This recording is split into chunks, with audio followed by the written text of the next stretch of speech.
Most energy drinks promise more, but leave you feeling empty. This is the story of changing that.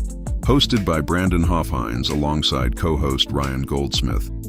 This podcast takes you inside the adventures of building Squatch Juice. From the road, to the people, to the purpose behind the brand.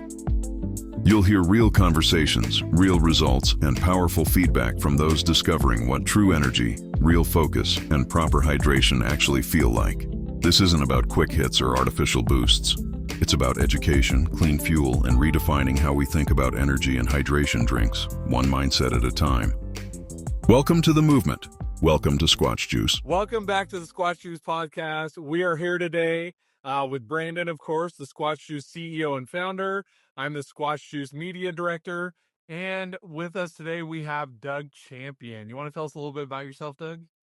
Yeah, man. Thanks, first of all, for having me on today. But I am a certified strength and conditioning specialist. I own a company called Champion Living Fitness, and we work with every kind of human being, but we specialize in training rodeo athletes. And we were the first coaches really to create any kind of rodeo-specific training for the sport.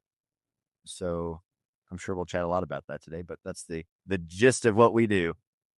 So we met you back in Christmas, like right before Christmas, right? The Christmas show, the NFR. Yes, sir. Cowboy Christmas. And yeah, that was an amazing time. We had your first time there? It was. Awesome. It is one of my favorite times of the year, man. For me, it's like a kind of high school reunion type thing where I get to see all the people that, you don't get to see throughout the year. And I love catching up with all the old friends, but getting to meet new people like yourself and hear about new brands, especially throughout that whole venue it's literally just shops it feels like a mile each direction. It's a long way. Yeah, it's monstrous. So it was cool that we were actually set up right next to you guys for our podcast this year, next to Fenolio Boots, and got to chat with you boys and try the product, and we loved it. And yeah, it's cool, man. But the first experience is always a little overwhelming. So I'm glad you guys got through it, and hopefully we'll have you guys back. Yeah, I think we're going to go back. We definitely have to get a better location, though. Right in that corner, everyone just kind of petered out, and they saw your guys' booth, and then they saw the huge wall of the bison head, and then they thought, oh, that must be it, and they turned around and walked away. But it was a great show. We had such a great time. We met some phenomenal people there, just like you and Jonathan Cole. Anyways, yeah, we had a lot of fun. But so how long have you been in the rodeo business now, Doug? What have you been doing before that, or is that your whole life? Well, no, I didn't grow up in a rodeo family per se. My family didn't rodeo when I was a kid or anything like that. We actually grew up kind of all over the U.S. My dad was in the hotel business, and we just moved a lot. But my dad, as a child, grew up on a ranch, taking care of cattle, a little bit of rodeo, just getting on some bulls and things for fun. My uncle was a calf roper.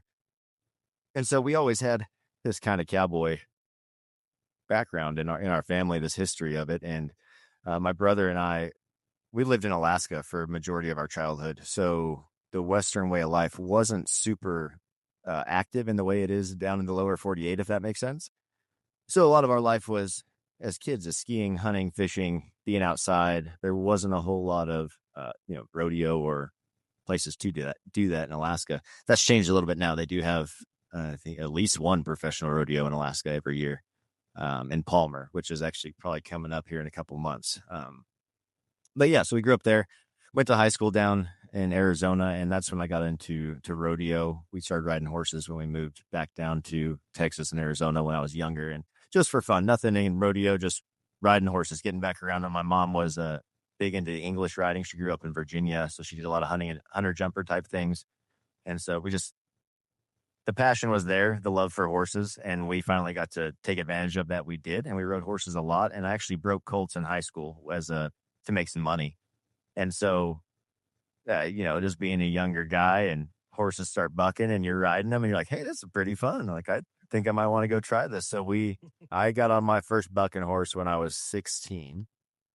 It was an absolute shit show. I had no idea what I was doing. It was just see what happens. And, throughout those years, so 16, I'm 30, 16 years, 20 years ago. Holy smokes. My AARP card's going to be here tomorrow, probably. And But we got into it, man, and there's a little bit of the school of hard knocks in rodeo, and that's a lot of how rodeo has been, is just get tough or die kind of a situation, and you're either gonna make it or you're not, and the way you would learn is just keep getting on, and it's hard on a guy, but it obviously builds resilience, discipline, mental toughness. But at the bottom line, we were seeing a huge disconnect in the hindsight of like what development of a rodeo athlete should actually look like, especially a rough stock rodeo athlete. Guys getting on bucking horses and bulls. There's a lot of things that weren't being talked about. They weren't even thought about prior to, well, let's say the last 6 years. And so COVID was when I got to start this business of what we do now. We'll get into that in a second. But I rodeoed in college, rodeoed professionally. I actually had a career-ending injury. I had a horse flip over with me in Estes Park, Colorado at the pro rodeo there, and she broke my back, collarbone, and ribs all at the same time. My collarbone and ribs hurt so bad I had no idea my back was broken. So I walked out of the arena, healed my ribs, healed my collarbone, and what had happened is my vertebrae had fractured, so my discs were herniated pretty bad and were pressing into a lot of nerves. But the way that the vertebrae had split was like straight down the middle of it. Like when she hit me, she rolled, and we rolled right into a fence. And so I hit that post straight down my spine.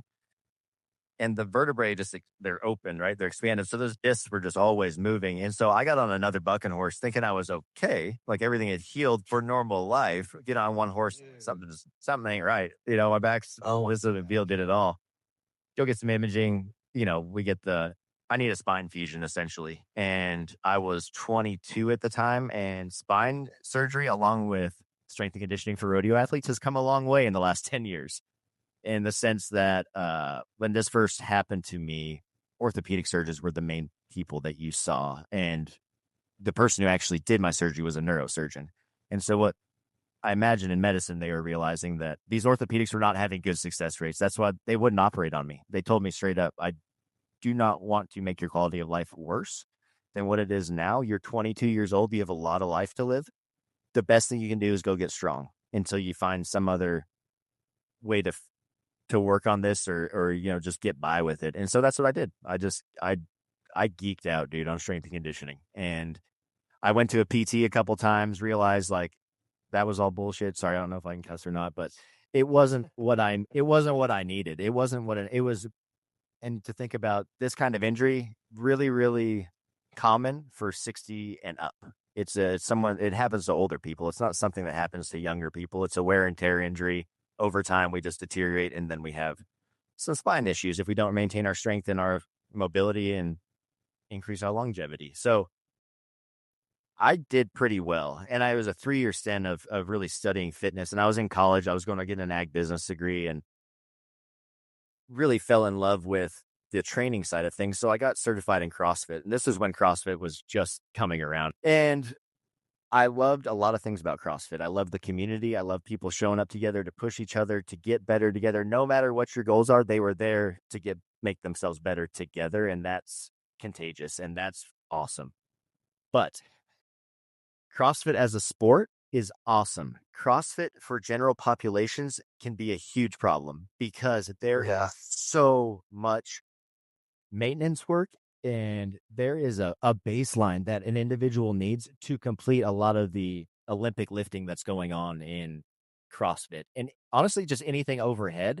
General populations, we have big limitations overhead usually because it's most likely strength imbalances, which is we got some atrophy on one side, then we're compensating, then we've got problems. But nonetheless, getting overhead like that is not good. So I never saw this in my gym, but gyms around me, we would see clients going to work out and coming out with a torn rotator cuff. It's like, oh my gosh, this is counterproductive, right? Like this isn't working well this isn't making anybody healthier in the sense of just being a healthy human being. It will make you a freak at fitness if you do all of the maintenance work necessary to keep up with that amount of volume that you do in CrossFit. I loved CrossFit. I was very competitive in CrossFit. I tried to make the games a couple times, made regionals twice on team. Like my job was working out though. I owned a gym. I coached. I worked out for 2 hours. I did mobility for an hour. I ate. I coached. I did a conditioning workout for an hour. I coached. I went home and ate and went to bed. I did that for 5 or 6 years straight. That was my life. I love that. It filled the void for me, man. I was going through an identity crisis big time, not having rodeo and having that thing that you worked at so hard just ripped away from you. And it was kind of wild because I went through this my senior year of college. Rodeo's gone. I'm trying to figure out who I am. And to be honest, I just dulled it with partying. I went to the bar a bunch, getting drunk, doing that, numbing the feelings that were there. I don't want to think about that now. Well, you can't ignore those forever, as we all know. And my senior year, I'll never forget this, man. It was a moment in my life that I was like, oh, all right. I had the professor, his name was Dr. Wall. I'll never forget him either. Goofy guy, but he was real, and he made you think about things in a way that no other teacher really had made me think about that. The final assignment for our senior year was to write about something and come up with a 10-minute presentation, a speech about something that changed your life from your perspective. And I don't know why, but I decided I was going to talk about rodeo and how it getting taken away was, affecting me. I had never talked about this. I wrote it all out, had it all written. I could read through it, no problem. And I'm telling you, dude, I got 10 words into this thing live in front of people, and I've lost it. Like, I don't think I've cried that hard, minus someone really close to me passing away. Right. Like, I'm talking about minutes of crying in front of about 200 of my closest peers that I've been to school with for 5 years. Yeah, super senior, if you don't go to college for 5 years, what are you doing? But man, I sat there and I wanted to be out of there so bad. I wanted to just walk out. I remember picking my head up and like looking right, and my teacher, he knew I wanted out. He's like, nope, no, just sit there, man. You're good. Like, we'll wait as long as you need to. And man, it probably took me 3 more minutes. Turn around. Everyone's sitting there just like, what's next? So I ended up giving the speech, and it was just at that point in my life, it made me realize that so many of these things that we're going through, people are going through, think they're in it all alone and think that you're the only person dealing with this. And sure, I might be the only one going through the rodeo thing, but I'm not the only one person going through an identity crisis or the failure to acknowledge that, right? And it looks different for every single person, just like fitness does. Everything is different because we're all individuals, but we are all going through the same feelings. And that was a huge point for me to start like really diving into why am I doing some of the things I do? Why am I acting the way I, why do things trigger me? All of the things, right? And so that was 23. I was 24 years old, and don't get me wrong, there's been a lot of like ups and downs over the last 12 years from that. But I think that was really the point where I realized that there is, I don't want to say life is more complicated than we think, but we are way more dynamic than we think. Yeah. And we're not this stagnant thing that just goes through time not changing. Like, we are ever changing, and we should always be growing and asking ourselves these questions, right? Of like, why are we doing this? And there's even things now where I'm realizing that I've got some habits that I've been doing for over a decade that I'm realizing now I don't dislike the habit. I am disliking what it's potentially doing to my actual potential. Is that thing holding me back, right? So it's just, I'm going through like this huge phase in life of just self-assessment. What is reality? What am I lying to myself about? And building off of that, and building some my self-talk is, making that positive. And I've been really diving into, some spiritual stuff. The Bible's been great for me, like really connecting those things and just trying to be a better human. And it's been really cool to watch how this transition, man, it's bleeding out into everything. Me being a husband, me being a dad, a business owner, a leader. Like, I see changes in myself every day because of the work that I'm putting in on the outside. And I don't think I know majority of people have that urge to do the same, but we get caught up in this, we're too busy. Like, and I caught myself. The first thing he asked me, how you been? I said, I've been busy. I hate that. I don't know why you say that. It's like auto-programmed into us. It's like busy, but it's like good, right? No, I'm great because I'm busy and I'm working on the things I'm passionate about. Life is awesome, right? So I'm really like simple things like that I'm trying to change because I don't want to give these automatic answers that mean nothing. Like, if someone's asking me a question, it's for a reason. It's not just to just to talk, right? And so it's little things like that. But going back to the rodeo thing and just everything going through in that class, and man, I I'd imagine I'm probably not the only person who went to college also and thought their senior year, like, what am I gonna do with this? What the hell is this point about? What is this? Why am I doing this? I graduated college and then I joined the Army as enlisted, not an officer. Didn't use my degree at all. Like, oh, that was fun. Yeah, using this very well. It was like my senior year, my second semester was the year for me. Like that's where I got all of the things I ever wished I could have had out of college. I got those things, and I had two teachers. I had a sales class and I had an entrepreneurial class. And Dr. Wolfskill was my entrepreneurial teacher, and he was a guy that like most students didn't like him because he was just direct. He'd just tell you that you sucked and you need to do better. But he was also someone that if you showed interest, he would sow into you. He would give you all the knowledge that you wanted. And through the getting my coaching certifications, learning all these things about fitness and like seeing the changes in myself before surgery, I probably got back to 75% of what I was before the injury. So I was feeling much better, doing all the things in life I wanted to do. I've always been someone that it's not that I don't want to work for somebody else. It's that I usually I put in more than I ever. My biggest thing is when I bring like the difference between me and everybody else, I think is that when I bring my best, the difference is what I bring after that. I'm going to continue to bring that, right? And I feel like a lot of times when you work for people, it doesn't go that way for everybody, right? There's one person doing this amount of work, the person owning it is getting lazier. Like you've got to be a certain kind of person to lead people to continue to everybody to grow together. Yeah. So 100%. I just really realized that I wanted to own my own business. I felt like I could be a leader, and I started a CrossFit gym with a good friend of mine in Huntsville, Texas, in the town I graduated college. I went to Sam Houston State University, and it was an awesome time of life, man. It was a big learning phase about business, about how the real world works, and oh man, it's crazy to think that was dude, that's 13 years ago. It's wild to think that most businesses don't even make it out the first year. And so I one of my coaches, he was my Olympic weightlifting coach when I was competing in CrossFit, but he's been with me ever since. So he's continues as one of my coaches for Champion Living. But we were talking about yesterday, Rodeo Houston's going on, and I used to have athletes competing every day down there. So we would drive from Huntsville to Houston every night for a month. Watch guys compete, and we'd be running on 3 hours of sleep. We had $85 in our bank account. And my buddy Matt, he's like, those were the days, bro. And I said, yeah, it was something different because we were running solely on passion and fire and and we still do, but it's hard to keep that perspective. Yeah. It's hard to keep that flame lit and that same excitement as you did 12 years ago. Right. But for me, like looking back and looking at where I am now and that fire is still burning, it shows me that I'm on the right path to what I think I'm meant to do. Yeah. And so it's been cool to go through all that and really realize that, having the gym, creating the community, we had over 200 guys or clients throughout the school years. So it's a university town. So we get a big population and then summer it goes away. Right. But during the school year, we'd have upwards of 200 people working out there throughout the day.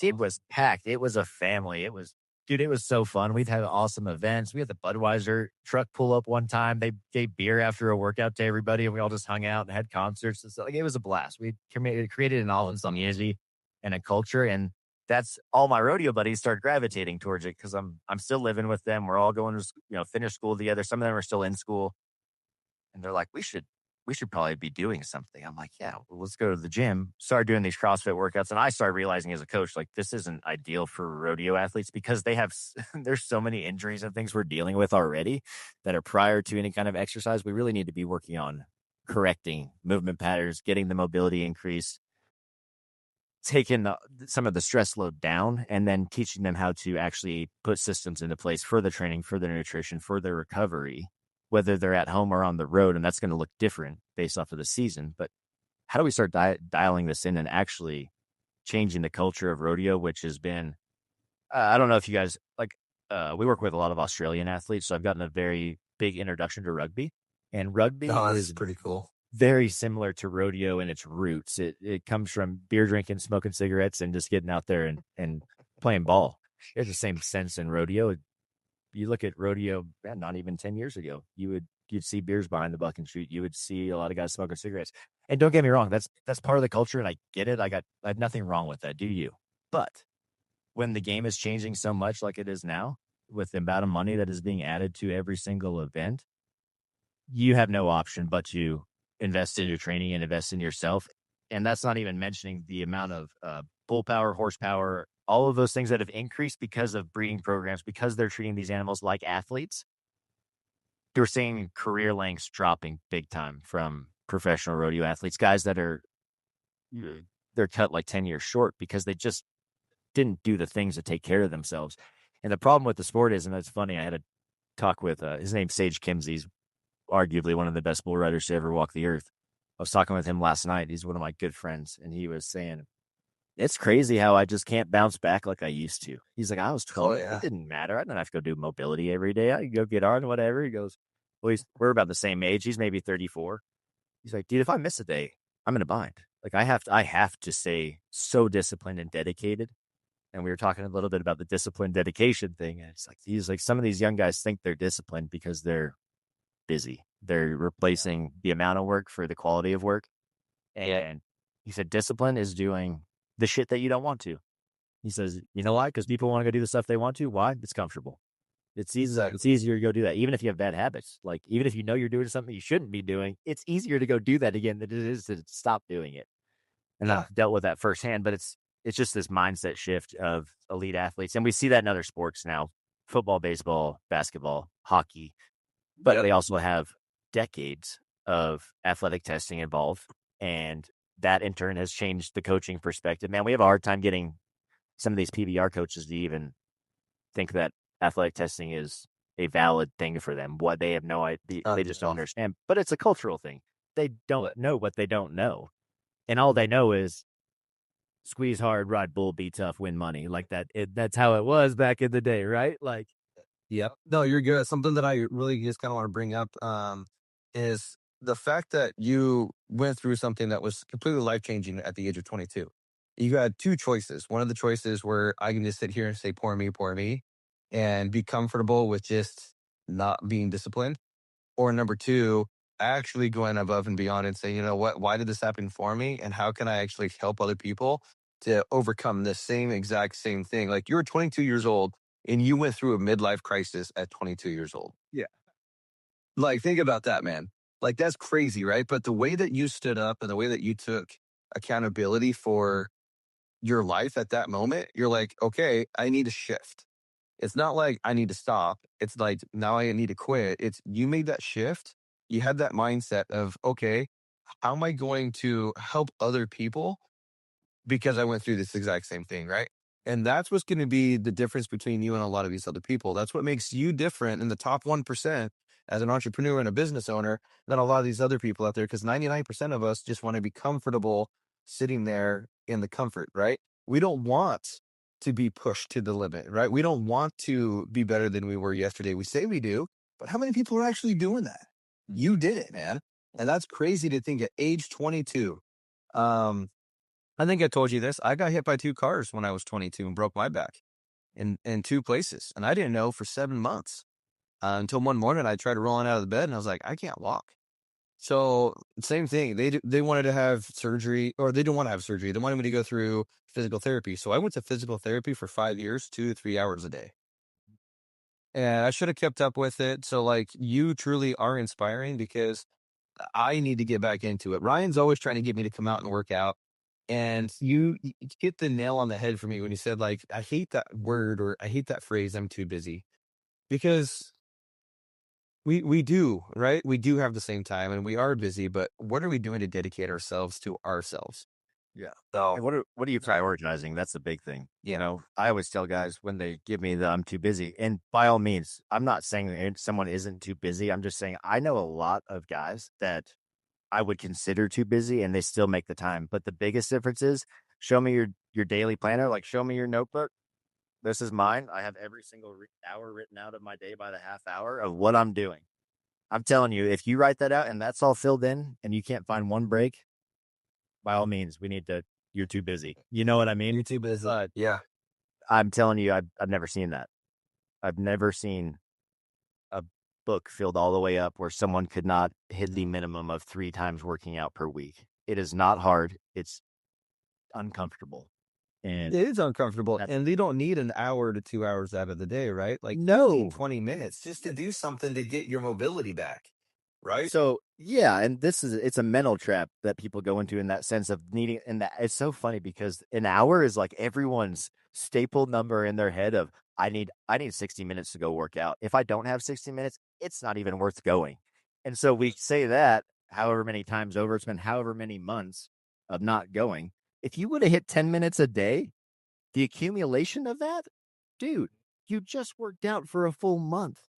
Over the accumulation of 2 months and 10 minutes, like you're gonna move forward. But everyone wants the quick fix. They want. Go ahead, Ryan. I think getting over that hurdle. So I started working out regularly again like 4 years ago. And I basically was like, man, if I can just go work out once a week, then that's more than I'm doing now. And that's all it took was getting over that hurdle of like, oh, well, it's not going to be enough or whatever. And then of course, as soon as I went once a week, I started going more regularly, and then I got my diet out. Then it all just like snowballed after that. But yeah, just like you said, getting over that mental hurdle of like, oh, I have this thing in my mind that I feel like if I can't do it this way, then it's not right. But it's like I always say, I'm like doing something is better than nothing. So like even if it's 10 minutes a week, I mean that's a great place to start, you know? That going back to the like, I need an hour. That's one of those in the very beginning. I was talking about the lies that we tell ourselves, and Yeah. we believe them. We have like 60,000 autonomous thoughts that go through your head every single day. You have no control over them, but you have control over how you react to them. Mhm. Being able to realize that these thoughts that come into your head are not always reality. Majority of the time, they're not reality. And that's where the writing it out, talking it out helps a ton. And you just have to realize that I'm too busy is probably a lie. And that's okay. But once you come to that conclusion and you can look at yourself in the mirror and say that, it's a superpower. Being able to look at yourself and say, I'm not doing what I need to is awesome because you will go back and do it. But the 30 minutes, the 10 minutes, the consistency is number one. I don't give a shit what it is. If it's 10 minutes every day, cool. You're going to get ahead. If you do one hour workout a week, we're not getting that far, right? Go make it consumable for your lifestyle. You don't have an hour workout. You're a dad. You're a, moms are listening to this. You're an athlete. You have your own business. You have all these hats to wear. You don't have to be a professional athlete. You have to be a mom that likes to be fit and work out, or whatever, a dad that wants to go in the mountains and go hunting as long as he can and chase his kids around the yard without getting out of breath or blowing an ACL out. Like all that shit happens, because we just fail to take care of ourselves because we've gotten too busy. And not to mention the role model part of this, your kids getting to watch you do those things and you be resilient and be disciplined and do the shit you don't want to. It becomes part of normal life for them to watch that and carry that on. You're like breaking traditional ways of thinking essentially through that, if that's something 100%. that your family hasn't done. So it's all really Being a trendsetter and being that leader, right? So the late there was an interview that was being done, and it was Chuck Norris, the late Chuck Norris. He was asked, like, do you worry about anything? And he said, no, I don't worry about anything. He goes, well, why? He goes, well, why worry about something that hasn't happened? It's just a wasted emotion. It's just a wasted time. And he's like, I focus on the things that I can actually control, and I can control my outcome, is what he said. And I think that was so intuitive. And I think that's something that we all kind of like need to focus on, is like, why are we worrying about something that hasn't even happened yet? You say 60,000 things that go across our mind every day, right? Out of those things, it's a lot of worry. It's a lot of things that hasn't happened yet, and it's out of your control. So you're absolutely right. And you're being that leader too, because, being a leader is being someone who's going to make other people around you want to be better, right? You're going to inspire them to be better than they were the day before. And that's what a true leader is. And that takes not everyone's a leader. And so like not only were you doing that for the rodeo and you did that for like so many people, but then you created this program for people to actually do it either in person or at home. So tell us more about this program that you created. Yeah, so it's majority of it is remote coaching. So it's through an app, and it's I have 7 other coaches that work for me now. They're all have experience as professional rodeo athletes and found a passion with fitness and want to help people and do what I was doing. And so I was, like you said, I've always wanted to help people. So I'm like, why not? Let's help more guys figure out how to do this. We can help more people doing it that way. We help over 300 people. I think we have it on our active roster right now, between us coaches, and it's pretty cool, man. I love it. It was such a new thing back in the day, but it really allows people, especially with that busy lifestyle or not being in a gym or being on the road constantly, to have accountability, to have a program that's built for them and no guesswork. You open the app, you go get it done. And when you don't get it done, you have someone checking in saying, hey, what's up? Like, what really I've ever, here? so Johnny Cole, right? Jonathan Cole, the guy that I'm on his ass all the time. yeah, I know you would be. He called me the other day and he goes, that guy is so persistent. He will not get off my ass. And he just is, he cares about me. And that's what he loved about it. And he just was like, this is an amazing program. He's holding me accountable. Like, you're not going to get that with a lot of other people. And I guess in a way, I'm going to be honest, Doug, like you're going to be on my ass a lot when I sign up because I'm too busy, buddy. No.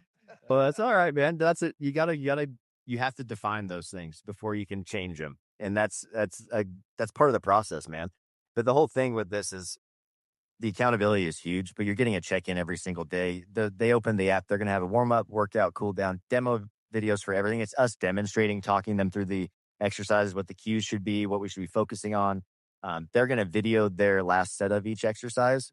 Granted, not everybody does that, but if they do video, what they're going to get is a response from me. And that's either a typed out, this looked awesome, or we need to fix this. Or if it's so bad, I'm going to send you a video back and say, this is what you're doing and this is how I want to fix it. But the app tracks everything for them. So it tracks all their progress. They take progress pictures. As coaches, we're looking at the numerical value, how, progressive overload. Are they increasing their weights throughout these reps over the weeks, over these next, 6 to 8 weeks? Are we increasing the strength? What's our goals throughout each program for each athlete?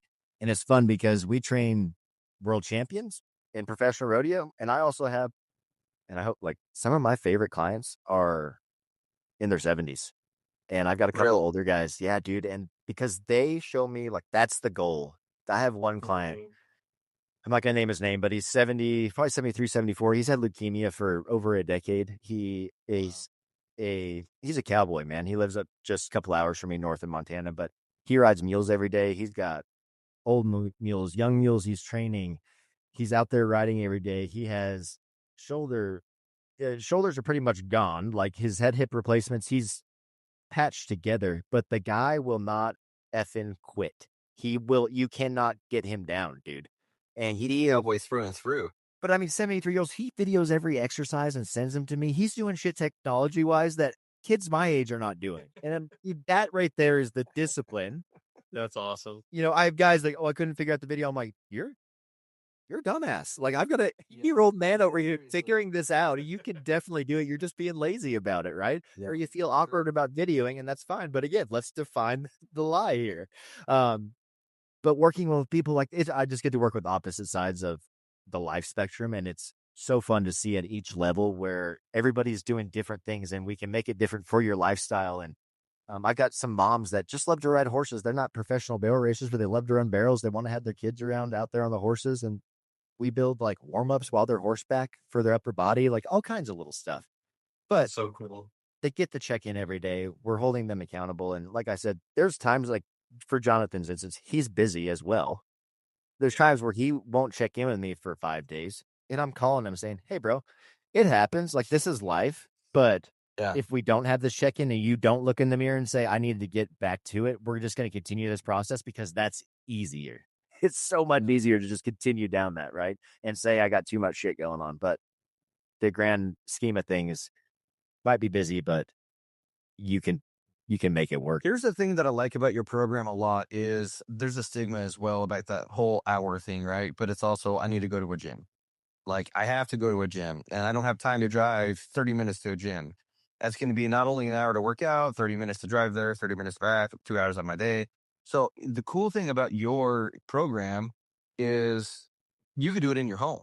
It's all on the app. You could do it when you're working. If you're in the hotel room, like if you don't have a workout place downstairs, at least you can do some sort of exercise or stretching, because that's what you really specialize in with what you went through.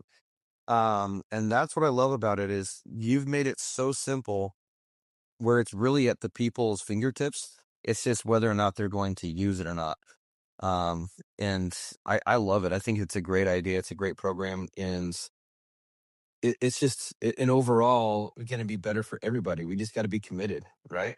That's it. And the biggest thing, I would say the biggest difference between our style of coaching is it's individualized coaching, meaning we aren't writing one program that says this is good for bareback riders and saying and assigning that to every bareback rider we have coming in. Or I'm not assigning this to every 50-year-old dad I have come in or 45-year-old dad, like whatever.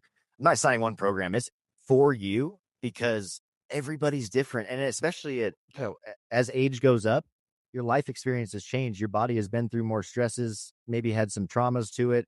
We have to get everything leveled out before we can start increasing strength and allowing the body to grow, because otherwise we just keep overcompensating. So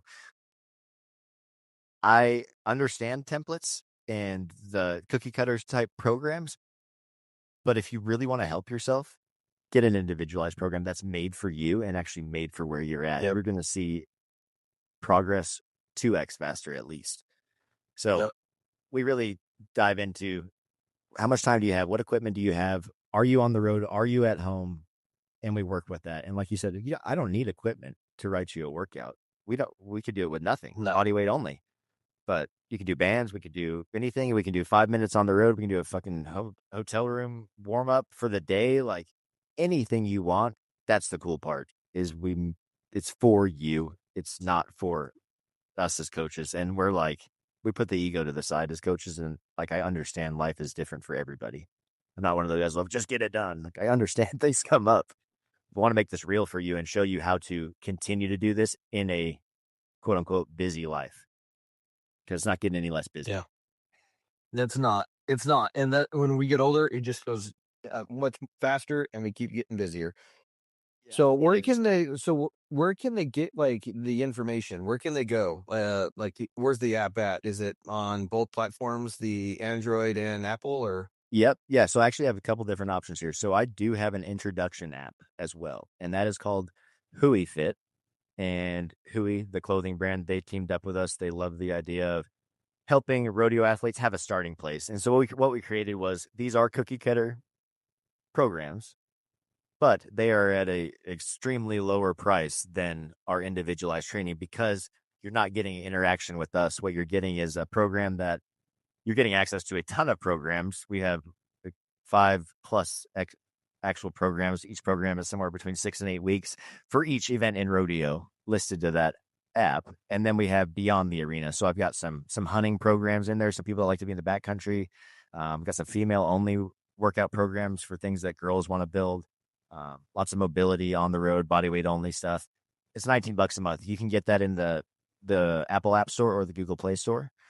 If you want to find out more about everything that we do, and we've only tapped into the fitness side of this, we also have a podcast. We've got a rodeo athlete development curriculum that we run every year, teaching guys how to make this jump from an amateur level rodeo athlete to being at the NFR. And we actually have that kick. Our next one is in June, but we've been doing that for 4 years, and we're seeing the first guys that ever came to those schools. One of them won Rookie of the Year this year, would have been at the NFR, had a car wreck and a brain bleed and couldn't go to the finals. But when we looked at everything that we did in our training and our timeline, when we guessed, we said, if we approach training this way for a rodeo athlete, including the actual rodeo part of it, I think that we could knock about 5 years of learning curve off of this. And we could have guys hitting their finals in the first 3 years of being in the pro rodeo circuit. That's what happened. And so we're on track for that. We're seeing these guys elevating 5x as fast as we did. It's really, really cool to see. But go to our website. You can get all the information for our training, for rodeo athlete development, for our podcasts. I've got blogs up there. I write articles like every other week about fitness, mindset, nutrition, whatever. You check that out. That's all free content. But championlivingfitness.com, it's going to have everything there. And if you want to set up a consultation, it's free to set up the consult. You just get to ask any questions that you have. We'll answer them, find out if we're going to be a good fit for you, because sometimes we're just not the right fit for the client. And that's a good thing to know, right? We want to make sure as coaches that we have someone that is bought in, that is agreeing with what we're wanting to, the path that we want to take them on. And if they're not bought in, it's just going to be an uphill battle, right? So there's definitely some of that, making sure you got the right coach. And, for anyone out there, even if you need a coach and you don't hire us, do some research. Make sure that person is getting the results with somebody else that similar to what you want. Like, not every coach is equal. Same as every school is not equal. You need to do a little bit of research in today's world, because there are a lot of resources available, but it really does matter who you're getting those resources from. Yeah, absolutely. The website for sure is the best. And then Instagram at champion.living is where I post every day. Workouts. You do. I love those videos. Yeah. I just try to get more people more information. That's the thing. Well, that's what it's all about, right? And then it's just up to us whether or not we're going to act on it and make sure that we can actually get it done. So got to use it. Just got to use it. Totally agree. But yeah, I just want to say thanks, man, for everything. When you reached back out to me after the NFR, I was stoked. Because here's a guy that truly does believe in what we're trying to do. And, mental health and physical health is something that we all want to work on and we all have to deal with on a daily basis. Ryan just did a video yesterday that, 20% of us actually suffer from a mental illness. But most of us, all of us, we have had depression once, or once or twice, or maybe even a lot more than that. And when you're mentally and you're physically fit, it's going to be something that's going to help you overcome that. You're going to be a lot happier and you can feel a lot better. And I think that it's like mentally and physically goes hand in hand. I don't think it's one or the other. I think that it's got to be both. And so when you called and you're like, hey, man, like, love the product, I want to work with you, I was super stoked. And I just want to say thank you for everything that you're doing, man. And thanks for being consistent. Guys, I'm telling you right now, if you really want a down-to-earth dude who knows how to really treat you well and who has your best interest both physically and mentally and wants to see you just be a better person, you guys have got to go check out Doe Champion and go to his Champion Living website, because it's going to change your life. So I just want to say thanks, man. Thank you, bro. I really appreciate those. They're kind words and mean a lot to me. And no, it's a great conversation. Looking forward to doing some more with you guys. Let's make it happen. Heck yeah. Well, right with that, then we'll just go ahead and sign off. And until next time. Thanks again, Doug, for coming on. Appreciate it. Thanks, Ryan. See you guys. Yeah, have a good day. Thank you, guys. These optimal performance academies are changing the game of rodeo. Lift. You can't go to or find another school in this country or in the world that's going to teach you all of the skills and professional skills a cowboy and cowgirl is going to need to be a successful business person and athlete in this industry. And it's nice and slow back up. There it is. That's better. Didn't rush it that time. You feel that? That's going to allow them to go to more rodeos. It's going to lengthen careers. It's changing the game. And if we're going to evolve, the sport of rodeos continue to grow, we have to invest in athletes and educate them on how they can be the best versions of themselves. Squeeze shoulders back. There. Instead of focusing so much on driving this back and lifting, I changed all my focus on that seat and braking right here at the rib. The more I drove my core down and hips up, the more square I stayed. This is where they need to start getting that next level experience. This is where they need to learn what it takes to go up and down the road at a professional level. Being able to spend an entire day and a half, if not 2 days, on the ground with groundwork, just repetitive little things that you can fix and tweak, all needs to be done on the ground before you can get on a horse. Really loved the last couple of days, especially bucking horses, just the environment. I mean, you got Caleb, you got Doug, you got Logan running alongside of you. All them horses are bucking, just hooping and hollering, cheering you on, you know. We talked about mental toughness, we talked about fitness, we talked about budgeting, like what all the little things that most people don't see on what it takes to get down the road and be successful in pro rodeo. That includes, they know how to work out now. They have a good understanding of how their body works. They're gaining all these things, and that as a whole makes your confidence go through the roof. Big dreams, I got big dreams since like baby. I've been joining forces with the likes of an A-team. Jumping off of buildings used to be so stimulating. Now I'm reaching new heights, I'ma need the off-whites. Play with the fire, you get burned. All of my struggles became lessons well learned. I got desires that keep me grounded, that's for sure. Cause one day we gon' make it out this earth, where's your worth? I'm sick of your talking, you got the wrong one. I'm taking your king and I leave him broken. If I am the second, it's after no one. Just give me a second to let them know. I'm the headline, the deadline. Big time. I'm ahead time, the rare kind. Big time. I'm a living legend. My name is Doug Champion. This is the Optimal Performance Academy. Big time.